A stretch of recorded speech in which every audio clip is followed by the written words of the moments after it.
Welcome to the Murphy, Sam, and Jodi After the Show podcast. So much going on today in the world in pop culture. We're going to do a little deep dive. 3 things to deep dive today in pop culture. Okay, guys? Buckle up. We are going to talk about The Life of a Showgirl from Taylor Swift, which dropped last night at midnight. Well, and that's good because, you know, it's not really being exposed the way it should be. I know. This is the first time I've heard about it.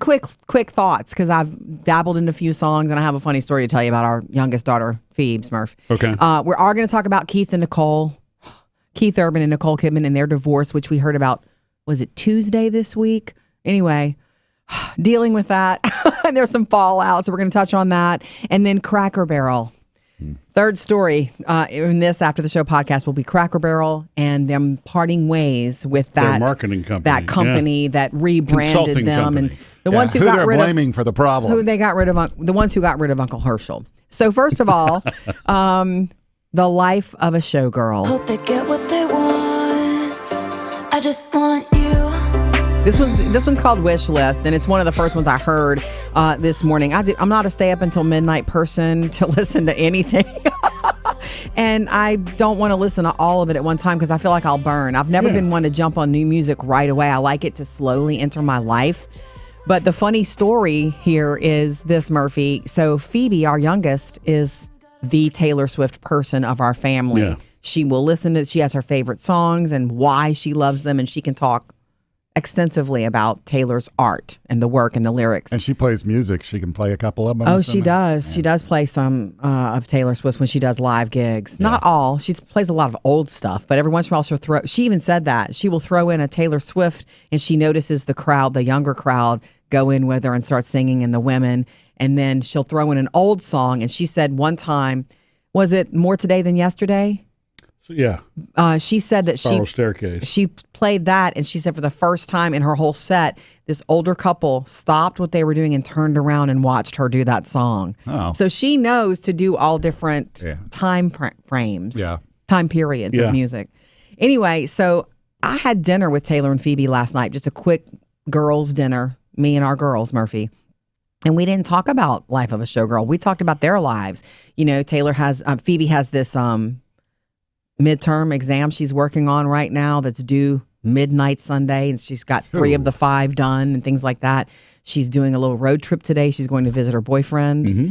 And we just talked about life, what's going on with Taylor in grad school, some really cool things. We talked about you a little bit, Murphy. But we didn't talk about The Life of a Showgirl. I didn't think to ask about it. And I thought Phoebe's working, and she's working on this, test, and she's packing for the road trip.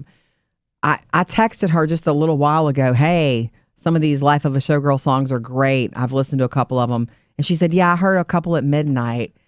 And then I went to sleep. So I'm thinking, we were up. She was up late for that. So the mom in here in me is like, oh, I hope you're okay to drive today. But of course she is. Yeah. She's young. Yeah. Staying up till midnight is nothing when you're young. You listened to a couple of songs already today too, Sam, right? Yeah. Like Father Figure? I listened to Father Figure. I listened to, what is it? There's one called Wood. Yeah, Wood. There's one called Life of a... I listened to Father Figure. I listened to Wood. Yeah. Wood has a little Motowny vibe to it. Yes. There's really kind of cool. The Fate of Ophelia, which is the one that's going to be the music video tonight or whatever today. That full music video debuts on big screens this weekend. Anyway, all I wanted to say about The Life of a Showgirl, like if you don't understand the Taylor Swift thing, people who don't get it, like I have most of my friends really like her, but I have a couple who hate Taylor Swift and don't want to hear the music at all. That is understandable. Everything is not for everyone. Right. But the thing about Wouldn't the Taylor, world be a pretty boring place if everybody loved all the same things all the time? Yeah. But what I'm saying is her appeal is that I was reminded of that this morning while I was sneaking in a song here and there. While we were doing the show, I'm listening to songs, and her appeal is that she is the most personal artist. Guys, everything is in the lyrics. Mm-hmm. Everything. Her therapy is in the lyrics, her thoughts, her deepest thoughts, and then she's got such clever she's such a clever wordsmith. But she's the most personal artist. That's why there's so much connection to her music. That's why she can sell out stadiums, because there's no throwaway song. We've all heard pop songs that there's no substance. The albums that have only 2 good songs. Every song that she records and delivers has substance. Yeah, it does. And the thing is, even if you really don't care for her music, I think it would be very difficult to ignore what a force she is. Yeah. I mean, honestly, she's got that icon status that will go with every other pop and rock and roll icon that ever was. True. Because she can write, she can sing, she can play music. She orchestrates it. She's runs a business. I mean, it's just she has the creative and the business. Yeah, it's really next level. I respect it like crazy. A couple of years ago, I remember was talking to a friend of mine about her, and she was like, she likes some of her songs, but she just didn't get it. I said, she's just the Elvis of today. Yeah. And now I think it's even bigger than that.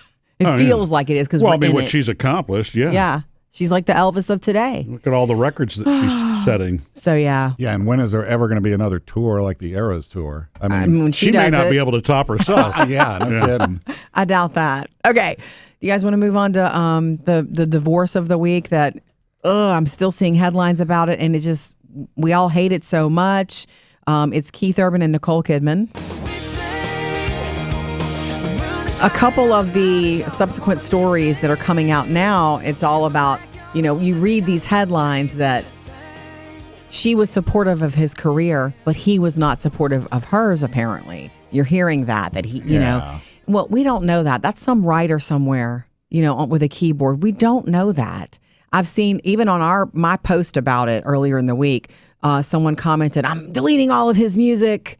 And it's like, I'm thinking, don't delete nobody really knows. And believe me, in my brain, I like them both so much. I'm fans of both of them. You would think my first thought would be, I'm a woman who loves to work. As a woman who got out of a relationship before you, Murphy, and it was a mostly really good place, except that he didn't really want me to work. Yeah. Like, you would think That's I'd be all for Team me to Nicole. Like, but there's no, they're both going through a horrible time.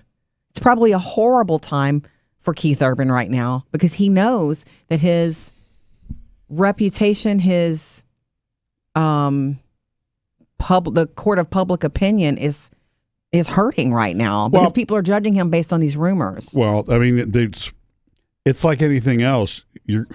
You can't really take sides on it because you don't know. No. And I think that the magic of Keith and Nicole has been that in a world where we're constantly hearing about divorces and breakups, they were the couple that they doted on each other very publicly at all award shows for many, many, many years, always spoke highly. I mean, it appeared that they supported each other. It did. Completely. And we may never know. They also are used to being in the court of public opinion. So I'm sure they've got their own personal shields up. They know that people are going to make up, their own thoughts on things, right or wrong, mostly wrong. Mostly wrong. And they'll move on. But yeah, if he's the one that really wanted out, he has reasons for that we can't ever know. Yeah, the one that when you and I were talking about this at home, Jodi, and I think that I needed the therapy. If I were trying to put you, because you and I have worked together for a long time, it's sort of a different scenario, but it does have its challenges. 100% different scenario. But all of this seemed to kind of unfold with the latest set of movies that she's been doing, which have been more racy, which involved, scenes with other actors and those kinds of things. And I'm wondering, even in the acting world, if it's an actor and an actress married and together, there's probably maybe a little more understanding and ability to separate that. But at the end of the day, you're seeing the person that you love the most on screen. It's probably very difficult to separate that. Sure it is. And then who knows what kind of arguments may have ensued, in that, because I mean that would be, challenging. I would have difficulty watching you on a movie screen, and some sort of romantic scene with somebody. Yeah. She wasn't just doing romantic scenes though, racy. But then again, I said, he knew she did that before they met. That's who she is. Right. Is it because he's found a girlfriend? We don't know. On the side. We don't know. All I'm saying is, maybe she was calling him Zach. Don't Don't start. I don't know. That would kill it. You know what I'm saying? That I'm could just be saying, as a could be an woman- obstacle. as a woman- Zac Efron, latest movie. You know? Yeah. I mean, Keith. As a woman, my first thought is, oh my gosh, how can he not, support her? She supports him, but we don't know if that's really what's going on. No, we don't, and I'm not going to judge you either. I love them both. You I love can't them know. both professionally for what they do. I think they're fantastic. I would think in my heart of hearts they're good people. Again, That doesn't mean I they don't know can't that mess either. up. Right, There's exactly. some mess ups that have happened. Well, in it doesn't really.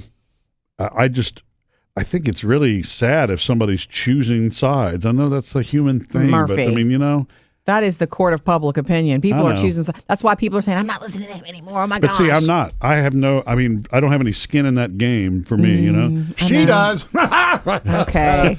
Sorry. It is still sad to me, but 19 years doesn't, just because you didn't make it and you divorced after 19 years, you have these beautiful children together. You did have 19 years together. Yeah. I mean, how we redefine the way we look at that. Maybe it was a successful marriage that is done though now. Yeah, I mean, what if it really just was a drifting apart and it was, mutual? I know we've heard that it wasn't necessarily mutual, but it could have been. Until she says in an interview, I was devastated and blindsided by this, or until he says, I begged her to blank, blank, blank, and blank, or we just couldn't do it.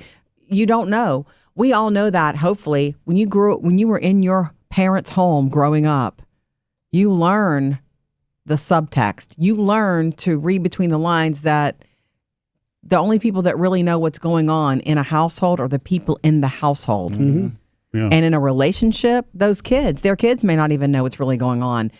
Keith and Nicole are the only two people in the world who know. That's another thing that makes it challenging too, because it's the court of public opinion. The kids are going to see that feedback somewhere in streams and all Already. that, which is really uncool, The good thing about the kids, though, and I this is the first time I've seen this from Stars, is the fact that they laid out their whole plan like in advance, a month or so ago, as far as it concerns the kids. Who's going to get them, how often? Yeah. In their agreement, it's like neither one is going to say anything bad in the public about the other one. Mm-hmm. They're not going to do, neither And they're one is doing it for doing the child kids. support. It's like, here it is, and we're going to do it right. And here's another thing. They knew this was coming. They've been knowing that this is why Keith has behaved differently in interviews in the last year or more when asked about Nicole. He used to just beam and gush. And when he was asked about her, his whole demeanor would change. He's hurting. Something was wrong and off. And he deserves to be out of that if he doesn't want to be there anymore.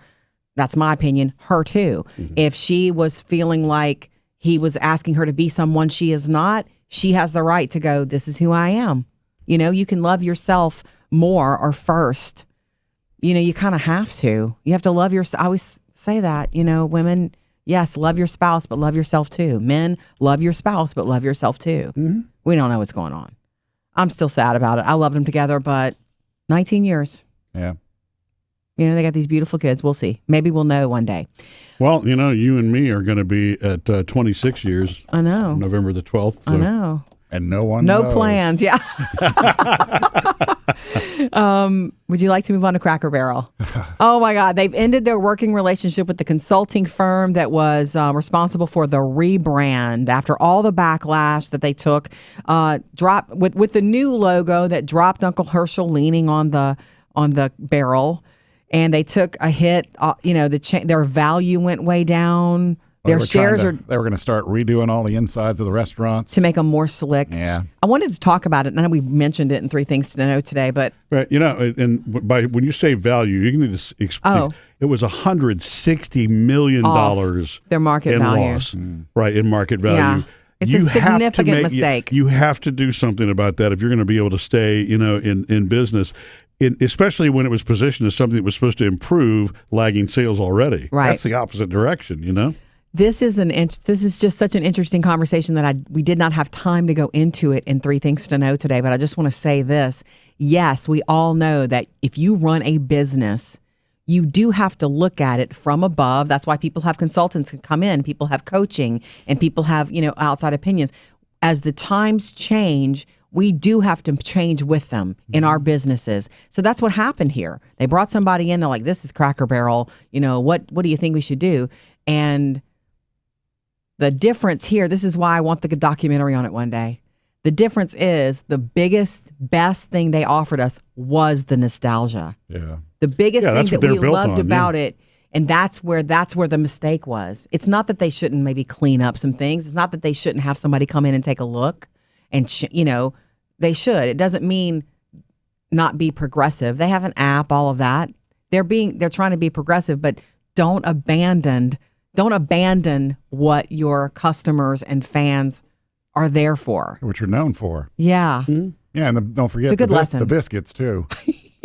Yeah. They got rid of the homemade biscuits for frozen ones. Yeah. Yeah, that's challenging for any business, and there's so much competition in the food industry. And you're exactly right, Jodi. You can't do things the same way you did 40 years ago if everything around you has changed also. And so I don't envy that position for for any business. It's there are plenty of iconic brands over the years that were strong for decades, and then poof, they just kind of disappeared because they didn't survive the technology swing or current trends or whatever. I mean, as time marches on, the world changes. You should look at your business through a different lens. You have to, but their biggest, you got to also know what your asset is. What are people here for? Yep. Let's not hurt that. Yeah. And damage it. Yeah, I'm a real geek when it comes to that kind of analysis. I think it's fun, and I think it would be a great college course. Yeah. Or it's certainly going to be a component in a college course, on business marketing and branding to study, what actually happened. I'm sure the company, the consultant company is called Profit. Yeah. And they're a very successful consulting company. They made a mistake. But they did, which is anybody's, capable of doing, and they've kind of taken the fall for it now. But, and I think that Cracker Barrel will rebound because Uncle Herschel. Well, yeah, like what we're doing right now, everyone has done the same. This has had so much publicity over the last couple of months that if Cracker Barrel can harness the power of that publicity, guess what? They'll turn the tide. People will hear the story and say, well, I haven't been there in a year or 2 years or 5 years or whatever, and go back again. Yeah. So they've got to harness the power on that. But I think at some point, if you realize the company that laid the plan out for you that caused a huge, and it was an expensive mistake too. I guess it's good that they only fully remodeled one store with that new look. I think, right? I thought it was 4 stores. It was 4 stores. Yeah. I mean, there's still expense in that, Yeah. And then the expense of going into and all the other things that they were going to be changing in now logo. I mean, you pay somebody for a logo change, even if you're just removing Uncle Herschel. You pay for the work. You're going to pay for the work, it's right? Artwork. Exactly. Yeah, right. I will tell you this: if you really think about it, like standing up for the company, the profit company that made this mistake, a lot of U.S. chain restaurants have done that. Or world chains like McDonald's. McDonald's used to look like a kids' play place, and it was the brightest thing on the street, red and yellow, and now it looks gray and modern, boxy, yeah, and like a box, and that is a change. That now they still have the arches. That's never going to go away. We hope no one comes. And at the beginning of it, and it's the nostalgia part of me there that really loved all of the things that were kid focused, those bright colors and all that. Oh, but yeah. I can see how, and you know what, companies that size also do a lot of market research. They're not just sitting in a boardroom throwing ideas around, and but it's worked for them because those very contemporary today looks, and look at how they were one of the first chains to start using the digital readers, and they were the first to experiment with AI. I mean, they're really staying up to date. And McDonald's, admittedly, in the face of all the other competition, has also struggled. It's not the right word, but their sales have not been what they once were. They were king of the fast food mountain at one point. Yeah, they were. And now there's just so much competition. There's no one standout, winner Chick-fil-A. anymore. Well, Chick-fil-A, yeah. Well, but you're right, and I'm sure competition from businesses like a Chick-fil-A that it was as much about the experience, and actually it is. The food's Raising delicious, Cane's but it's too. all about and Cane's is the same way. Experience. It's the experience from the moment you get to the drive-thru, walk in the restaurant, or whatever. It's a culture. I think that's what Starbucks is trying to recapture now, because and they're doing a great job. They lost that over the time of COVID when they had to strip their they don't call them dining rooms. What do they call them there? Just the seating area. They reduced the amount of seats, and so much changed, and they focused on the app. It's welcoming, right, that way. Yeah. So you're so right, Jodi. It's so much more than just like one component, but you have to find that one thing that really is the difference maker. And in the case of Cracker Barrel, Yeah, it's built on this Americana nostalgia, kind of what we would think the tumbleweeds and the whole farm look like, and it's supposed to be just a laid-back country kind of environment. Everyone sees things differently. We see that as nostalgia because we've gone there for a long time. I went there as a kid and thought that old country store was the coolest thing I've ever seen. Now, someone else with a different eye would want something more slick. And they just made a mistake, and it is interesting. I do think it would be cool, Sam, if you want to hand out trick-or-treat candy this year, to be Uncle Herschel leaning on a barrel and handing out the old candy sticks. Well, and hand them out and say, get them while I'm still here.